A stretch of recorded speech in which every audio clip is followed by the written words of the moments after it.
Welcome to FoodLabelMaker tutorial. In this video, we'll show you how to add a custom ingredient and tag the ingredient with specific characteristics like rich in vitamin C or source of antioxidants. Let's jump right in. To begin, navigate to the custom ingredients section from the main menu. Now, click on Add New Ingredient to open the ingredient creation form. Here you'll be asked to enter several details about your ingredient. Start by filling in the ingredient name. Let's use orange juice as our example. Next, choose a category for the ingredient. Since this is a fruit juice, we'll select fruits and fruit juices from the drop-down menu.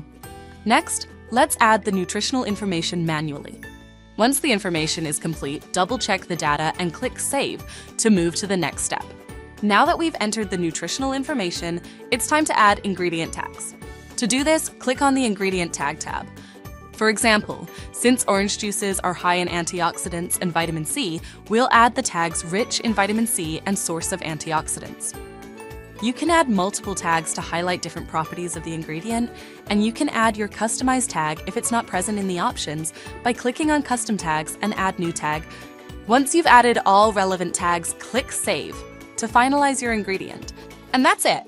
You've successfully added a custom ingredient, entered nutritional data, and tagged it with health benefits.